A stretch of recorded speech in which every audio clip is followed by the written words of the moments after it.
Kita mungkin bisa menyamakan antara sebuah sekolahan ya, ada yang naik kelas, ada yang belum naik kelas. Mmm, Nah, UMKM naik kelas ekspor oke, nggak ada mmm, masalah, tapi orang Indonesia masih pakai produknya mmm. Indonesia nggak? Oke, kalau ngebahas soal UMKM ini adalah sebagai sebuah topik yang, likely membuat saya merasa sedikit deja vu mengenai apa yang saya bahas waktu yang lalu waktu saya pertama masuk ke dunia televisi gitu ya. Bahasannya kurang lebih samalah terkait dengan bagaimana upaya-upaya dari berbagai macam pihak untuk membuat UMKM naik kelas. Nah, ini cukup kemudian sering dibahas, saya pengen ngedapetin kira-kira sebetulnya progresnya tuh udah nyampe mana sih? Karena sudah sangat sering dibahas, tapi kemudian menurut beberapa pihak, iya ada pergerakan, tapi belum kemudian terlalu ideal gitu ya. Tapi sedikit mengenai, UMKM ini jadi salah satu sektor yang mampu bertahan tentu saja ya di tengah, pandemi beberapa waktu yang lalu dan berkat itu pula pertumbuhan ekonomi nasional juga bisa bertahan dan juga bertumbuh. Nah, untuk alasan itu tentu saja pemerintah turut mendorong berbagai macam upaya agar UMKM naik kelas dan juga go global melalui sejumlah upaya mulai dari digitalisasi dan lain sebagainya. Sehingga UMKM, yang ada di tanah air ini nggak cuma bersaing di dalam negeri aja, tapi juga bisa bersaing dengan UMKM di luar negeri. Tapi apakah itu berhasil? Gimana progresnya? Saya akan, ngobrol di Vincast kali ini dengan Ibu Hermawati Setiorini. Beliau adalah, pendiri ataupun, perwakilan dari Aku Mandiri, betul ya? Apa kabar Betul, Ibu? Tepuk tangan yang paling meriah baik. untuk Ibu Hermawati. Baik, terima kasih sudah Alhamdulillah. bergabung di Ya, Vincast. ya. Bu Hermawati, pertanyaannya sama sih. Iya, Sebetulnya ini adalah sebagai sebuah bahasan yang kayaknya, udah lama sekali iya, dibahas oleh banyak pihak dan termasuk selalu juga itu yang saya. ditanyakan. Betul, sebetulnya sekarang tuh progresnya seperti apa sih gitu?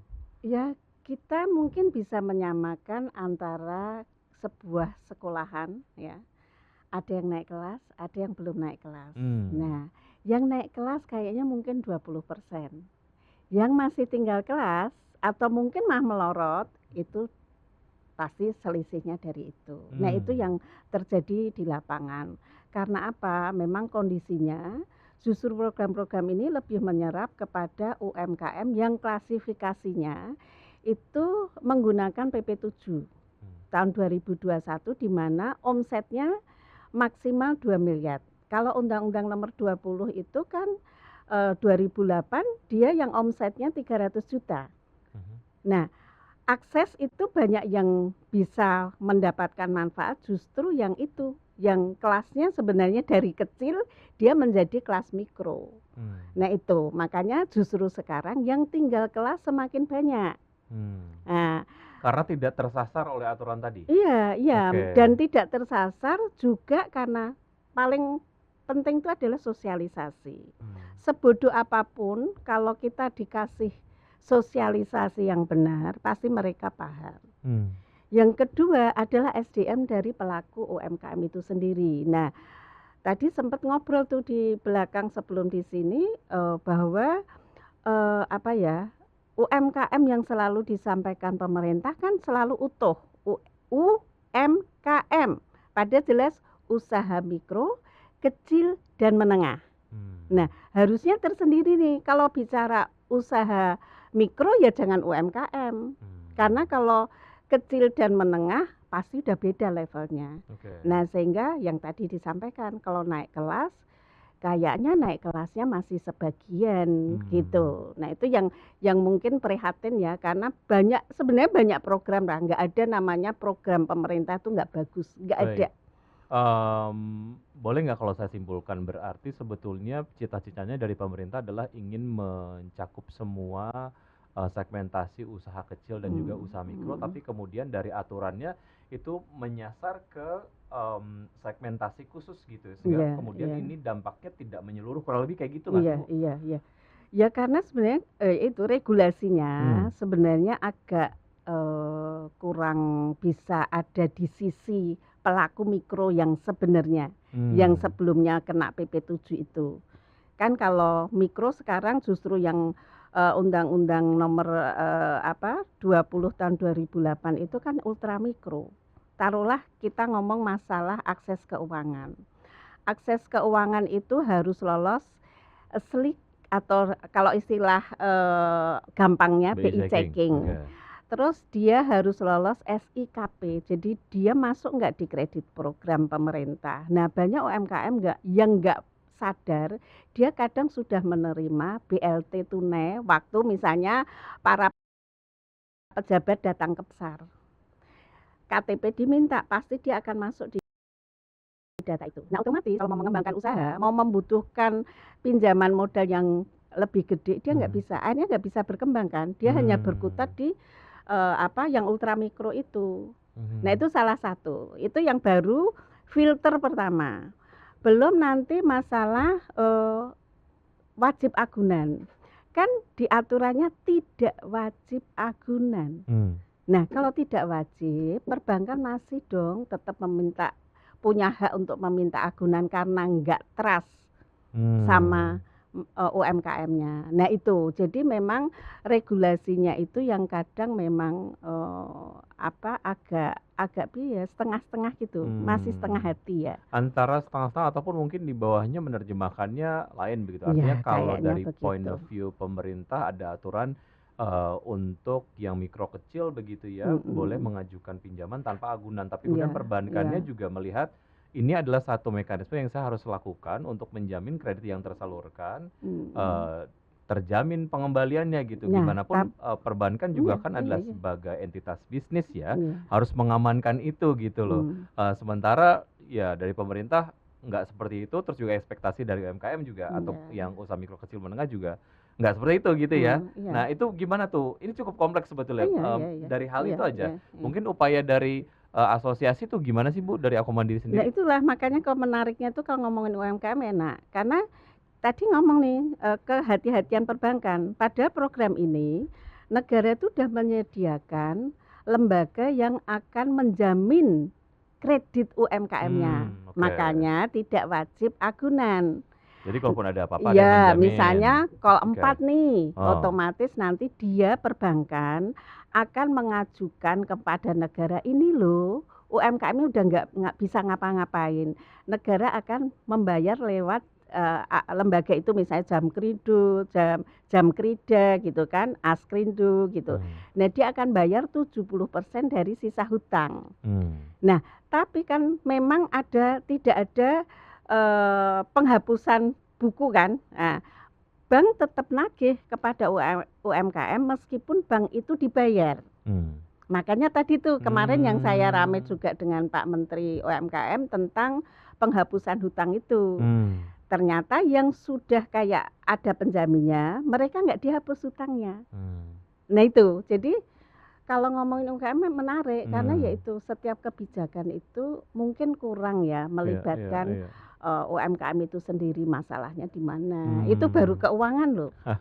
Belum yang lainnya gitu ya. Belum yang lainnya. Oke, istilahnya juga dari apa yang tadi disampaikan oleh Ibu sendiri, istilah UMKM dan juga ultra mikro kecil menengah gitu ya, itu juga kemudian dapat berdampak ke kebijakannya ke bawah begitu ya, penyerapannya juga ke bawah begitu, dan juga berbagai macam insentif-insentif yang diberikan begitu. Betul. Oke, nah berarti kan tadi 30% sudah berhasil naik kelas ya, yang lainnya tidak. Nah, itu apa yang dilakukan terhadap yang belum naik kelas ini Bu? Yang ditanyakan pemerintah atau organisasi. Kalau pemerintah sebenarnya banyak sekali program-program karena seluruh kementerian kayaknya masih ada yang fokus di UMKM-nya banyak ya, mau perdagangan, mau perindustrian, mau pemberdayaan perempuan, itu semua juga dari pertanian ya kan, itu masih ada tupoksinya untuk UMKM-nya. Nah, hanya saja sinkronnya dengan UMKM, bagaimana UMKM menjangkau itu yang sulit karena mereka kadang nggak ngerti, sosialisasinya kurang. Yang bisa hadir untuk mendapatkan akses ada UMKM yang dia bisa leluasa bergerak atau SDM-nya memang dia mampu untuk mengambil peran itu. Oke, artinya secara proaktif dari UMKM-nya sendiri juga memperbaiki skill dari SDM-nya begitu. Nah, untuk memperbaiki kualitas dari SDM-nya agar lebih lincah gitu. Nah, itu dari asosiasi ataupun dari organisasi apa sih upaya-upaya yang dilakukanlah advokasi-advokasi ini loh ternyata ke depan supaya kemudian bisa mendapatkan berbagai macam program dari pemerintah, pemahamannya juga kemudian Iya. terus meningkat. Nah itu, gimana tuh? Ini kan walaupun selewat tapi Iya, fundamental ya, Bu, iya, ya? iya, iya. Heeh. Jadi kita udah nganu ya, beralih dari, UMKM yang hanya menerima didatengin dengan yang, mereka mau bergerak maju ya. Seharusnya banyak juga UMKM yang mereka punya kreativitas atau inovasi. Misalnya taruhlah meskipun dia dengan WhatsApp, dia bisa memarketkan produknya. Mmm. Atau mungkin dengan media sosial yang lainnya. Nah itu kan salah satu bahwa sebenarnya nggak semuanya begitu. Kadang mereka itu, kenapa negara ini, apa ya, kuat dengan, ekonominya ya karena banyak UMKM yang seperti itu di Indonesia. Iya, iya. Gimana caranya mereka tetap, kuat dalam hal upaya dia sebenarnya untuk menafkahi keluarganya. Ujungnya sebenarnya kan Iya, nyawanya iya, di iya, iya. situ. Nah itu. Jadi mereka banyak belajar. Cuman sebenarnya yang dibutuhkan kan kehadiran negara. Kehadiran negara itu sudah hadir dengan program-program. Hanya tadi yang memang kurang adalah sosialisasi, implementasi, dan pengawasan. Oke, sosialisasi, Itu. implementasi, dan juga pengawasan. Pengawasan. Sosialisasinya terkait dengan apa yang harus diketahui oleh Iya, UMKM, iya. implementasinya penerapan, Iya. pengawasannya apakah kemudian itu berjalan secara dengan transparan, baik. Iya. diserap dengan baik atau tidak gitu Iya, ya. iya harusnya itu. Hal lain adalah berbagai macam program-program dari kementerian ini kan berjalannya secara masih sporadis nggak sih, Bu? Maksudnya Benar. masih terpisah-pisah dan Iya, again, iya, iya. mau tidak mau ini adalah jadi satu bahasan 10 tahun yang lalu gitu Iya, dan iya. ketika saya konfirmasi lagi ke Ibu, ya masih kayak gitu Tetap, gitu. iya. Kenapa sih, Bu? Ya nggak Masih tahu. sporadis, kenapa? Ya itu makanya harusnya, apa ya, aku berharap Pak Prabowo tegas deh sekarang panggil nih. Ayo sekarang kamu ngurusin yang mikro. Terus dari akses keuangan panggil tuh industri perbankannya, harusnya seperti itu karena kan itu tumpang tindih seluruh kementerian punya program UMKM. Nah, terus perbankan sendiri dia hanya melulu supaya proyeknya berjalan. Misalnya kreditnya nih gitu. Tapi dia tidak memberikan literasi keuangan. Nah, sebenarnya kita nih bisa maju, kita mau asal ya kita gotong royong, nggak harus negara, nggak harus semuanya negara karena kan pengimplementasian di lapangan kan tersendiri kan. Misalnya kalau pertanian, Kementerian Pertanian. Tadi sempat ngobrol pada Dakur untuk para petani yang lahannya di bawah 2 hektar. Itu kan sebenarnya ini saatnya dengan ketahanan pangan yang mau punya kita swasembada pangan itu dijalanin kur petaninya. Mereka orang yang sukses bertahun-tahun dia bertani. Mereka nggak minta tapi dipinjemin. Nah, baru nanti nih kerjasama dengan perusahaan pupuknya, gitu, dengan organisasi, dengan lurahnya. Itu salah satu contoh yang bisa digerakkan oleh pemerintah. Jadi nggak sendiri-sendiri gitu. Oke, Gitu. berarti ego sektoral juga ini masih ada ya, Bu, ya? Artinya tiap kementerian dan juga lembaga punya programnya masing-masing. Ya memang mau tidak mau program-program ini ujung-ujungnya dapat memberikan kredit terhadap image mereka sebagai kementerian dan juga lembaga. Mau nggak mau itu juga mereka harus Aku nggak kejar ngomong loh ya. dan bersaing ya. At least itu dari point of view saya yang melihat apakah itu kemudian menjadi kenyataan yang ada di lapangan. Saya rasa semua bisa ngelihat deh gitu. Mungkin ke depan gimana sebetulnya ada semacam apa ya, penilaian yang tidak kemudian satu persatu begitu ya. Penilaiannya adalah bagaimana kerjasama sebenarnya kalau Sinerginya. ya dengan sistem holdingisasi juga ini sebetulnya Iya. bisa ya. Iya. Bisa jadi solusi gitu Iya. supaya kemudian langkahnya ke depan nggak lagi sporadis ya. Iya, harusnya begitu sih. Oke, input-input mengenai ini udah disampaikan nggak sih, Bu? Dari aku sendiri. Udah sering ya? Sudah sering dan saya itu penyambung lidahnya ya kayak Mas Wika, teman-teman jurnalis itu yang dengan jujur bisa menyampaikan suara saya karena di lapangan seperti itu. Justru saya mau terima kasih karena memang media ini yang bisa menyampaikan. Bayangin kalau kita nggak ngobrol kayak gini. Dan yakin pemerintah mendengar karena saya juga pernah dipanggil gara-gara statement saya kan. Dari salah satu kementerian saya dipanggil juga karena suara saya kan agak tegas gitu loh. Iya. Tapi kan memang itu yang terjadi di Tapi lapangan. dipanggilnya untuk mendengarkan Oh input iya, kan, dan juga ada perubahan makanya. Iya, signifikan toh iya, dari iya, hal iya. yang Nah kemudian itu Ibu makanya sampaikan. ada manfaatnya juga kan Oke, gitu. oke. Ya, kayaknya udah cukup apa ya? Udah cukup kemudian jengah dengan progres yang itu saja. To Mm-mm. be frank ya Bu ya, Iya, iya, objectively iya, speaking, iya. saya kemudian sebagai masyarakat, sebagai Mm, jurnalis gitu mm, melihat bahwa kayaknya kalau progresnya ini aja cukup jengah gitu. Udah iya, saatnya sekarang jadikan momentum ini supaya langkahnya emang betul-betul cepet gitu iya, ya. iya, Naik kelasnya juga iya, nggak yang cuma iya, 30% iya, tadi, iya. ya I Bisa don't know, paling mungkin nggak 60, iya, 80% gitu iya, misalnya. iya. Oke, kalau ngomongin soal sektor-sektornya, Bu, sektor-sektor mana sih sebetulnya yang mungkin sebetulnya kalau bisa diprioritaskan, Mm. yang paling membutuhkan banyak support tuh di sektor tersebut loh. Itu sektor apa sih Bu?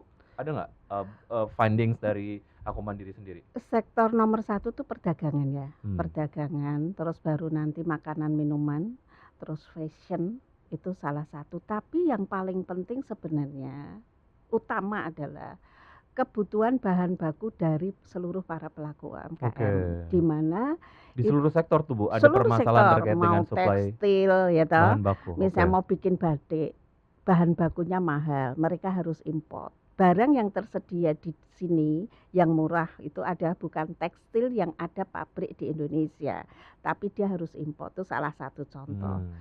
Sayuran, buah, kita kalau udah deh, kita kalau ke toko buah, pasti kan banyak kan barang-barang import yang apple to apple, maksudnya jeruk lokal ada, jeruk ini ada. Anggur lokal ada, anggur ini ada. Tapi anggur lokal lebih mahal. Iya, ya, tapi kan nyatanya kenapa milih? Karena mungkin kita merasa bahwa luar negeri lebih enak. Iya kan? Kita nggak mikir harga. Nah, seandainya kan ini sebenarnya bidang-bidang yang dibentuk negara kan sendiri-sendiri. Para petani diedukasi. Ukurannya harus sekian. Taruhlah contoh, saya udah pernah dapat hampir mau dapat order apokat dari luar. Tapi ternyata kan kita nggak bisa bersaing karena kalau di Meksiko yang pemasok besar apokat tuh Meksiko. Mereka tuh begitu panen sudah ukuran sekian masuk sendiri-sendiri klasifikasinya. Dan kalau dilihat begitu dibuka mereka nggak hitam, nggak cepet hitam. Nah, bisa sebenarnya dengan bekerja sama dengan universitas untuk mereka diedukasi petaninya. Itu baru yang kopi kita yang maaf nih sudah ke seluruh dunia. Nah, pemeliharaan tanaman kopi itu juga nggak ada. Saya pernah lihat dari salah satu resort yang ternyata miliknya Pak mantan menteri gitu. Di situ ada kayak kita tuh ada rekreasi di bibit kopinya dia. Di situ ada permainan sampai saya bilang, Pak, apa ini Pak, ini enggak ini toh untuk dibuka untuk para petani kopi belajar. Di copy paste ya polanya. Terus? Nah, itu karena pemeliharaan itu yang penting. Nah, ketersediaan bahan baku untuk produksi itu yang berat sehingga kita sangat susah bersaing dengan barang import yang masuk. Mau apa? Baju, ayo kita. Bangkok masuk, Cina masuk. Seandainya itu dikerjakan dengan benar, kita kan belajar sampai ke negeri Cina. Ya kita bisa, produk kita masuk ke seluruh dunia. Dari souvenir gitu. Nah kita kan enggak nih tasnya, misalnya bikin tas, nanti kembali ke sana, dimerekin sana, kembali lagi kita yang beli. Ya kan produk makanan juga gitu. Banyak kita yang rasanya enak, maaf nih kayak misalnya perbatasan kayak Singapura ke Indonesia kan deket. Tapi produk Indonesia itu kan di Malaysia, karena saya kalau jalan dari Singapura ke Malaysia, itu kita kau beli, ini kan produknya Indonesia, tapi mereknya merek Malaysia. Nah misalnya salah satu contoh yang sebenarnya itu bisa diambil oleh negara, ya kita emang nggak bisa serentak gitu pelan-pelan. Tapi kita harus bisa memilah gitu. Akar masalahnya di mana? Itu produksinya dulu deh, bahan bakunya dulu yang ada. Dari bahan bakunya aja permasalahannya sudah begitu kompleks gitu ya. Oke, terkait dengan bahan baku ini sebetulnya kalau tadi Ibu sampaikan pemerintah itu pemerintahnya siapa? Kementeriannya apa dan lembaganya apa gitu. Nah, itu garda terdepannya frontliners-nya siapa aja Bu, yang kemudian diharapkan berkontribusi signifikan dapat memperbaiki permasalahan terkait dengan supply dari bahan baku. Tadi kalau ngomongin soal bibit ya ada Kementerian Pertanian Iya. gitu ya.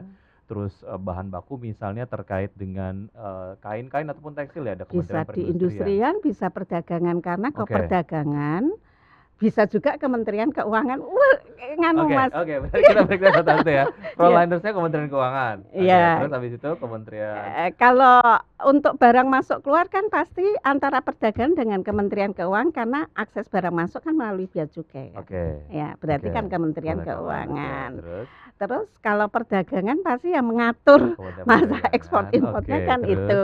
terus Ya kan baru tuh nanti kalau tekstil berkaitan dengan industri Kementerian kan. Perindustrian. Ya Oke. karena tekstil pasti di Kementerian Perindustrian, Mhm. tapi juga BUMN kalau BUMN mereka juga. misalnya perusahaan swasta. Nah Oke. itu tuh banyak sebenarnya, tinggal Kementerian duduk Koperasi bareng. dan UKM, Kementerian Koperasi lah ya. Koperasi UMKM sebenarnya ini dia yang paling bawah tuh rantainya, Oke. dia yang paling bawah Oke, sebenarnya. berarti ini sudah disebutin ya. Berarti memang apa ya? Kangen terhadap langkah-langkah yang kemudian efektif dan juga efisien gitu ya. Karena Iya, permasalahannya di depan kompleks. mata dan Iya. juga kompleks. Mm. Bahwa itu kompleks iya, tapi ya ini sudah di depan mata dan sudah terang benderang sebetulnya gitu ya. Tinggal di breakdown kira-kira dari kementerian dan juga lembaga ataupun frontliner Iya, ini iya. bisa ngapain aja gitu ya. Oke, dari permasalahan bahan baku udah tadi ya, itu jadi permasalahan.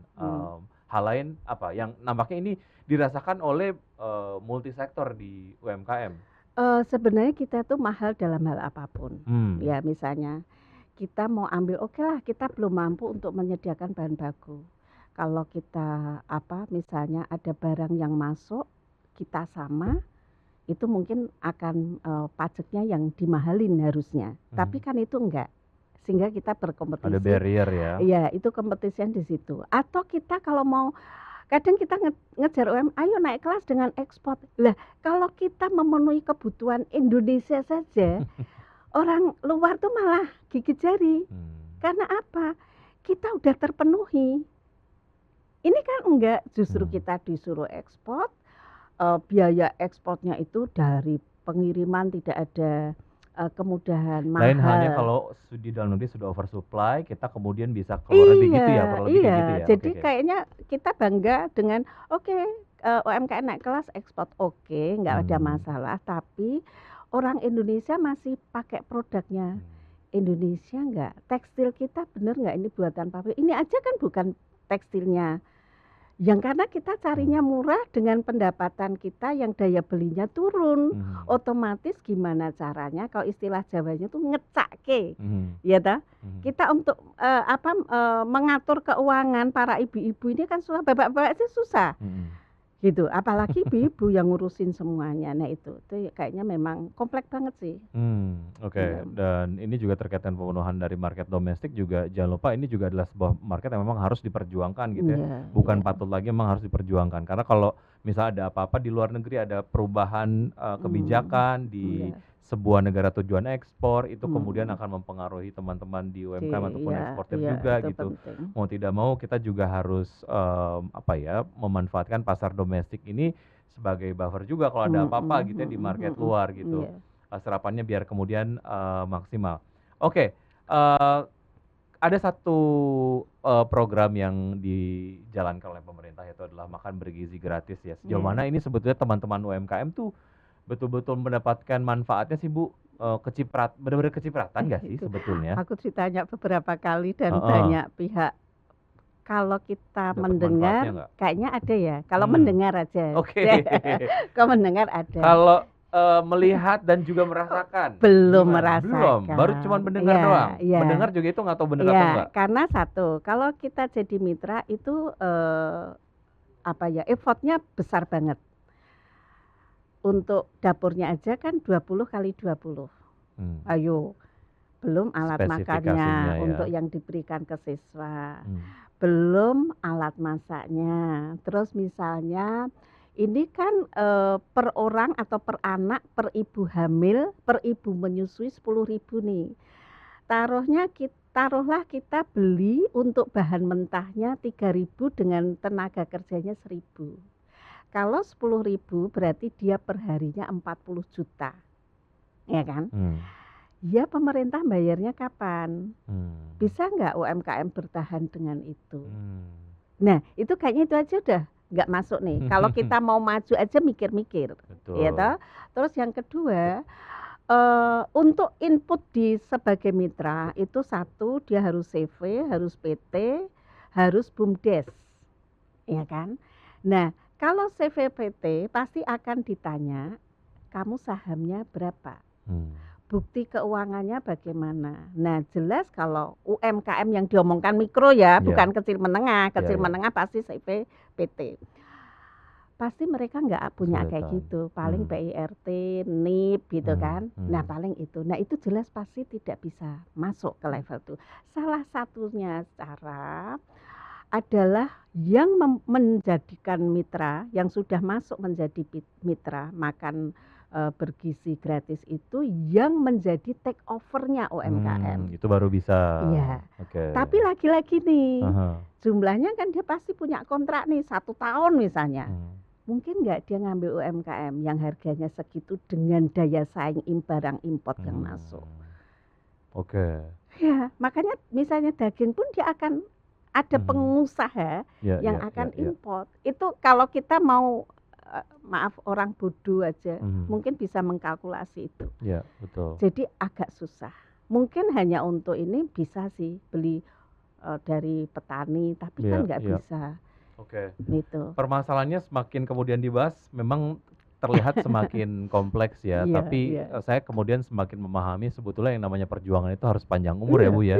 Sampai kapanpun katanya harus terus berjuang gitu. Yang penting person ataupun mungkin orang-orang seperti Ibu tetap kemudian mengakomodir dan juga mendengarkan, mengadvokasi berbagai macam upaya agar teman-teman UMKM betul-betul naik kelas. Nanti kalau saya undang lagi Ibu ke Finkes, nanti presentasinya yang naik kelas jangan 30% lagi ya Bu ya. Ya, jangan saya dong tanggung jawabnya. Biar semuanya, setidaknya ada perubahan angkanya. Tapi terakhir ya, saya sampaikan Pak Prabowo sebenarnya masih bisa berpihak di sisi UMKM dengan regulasi.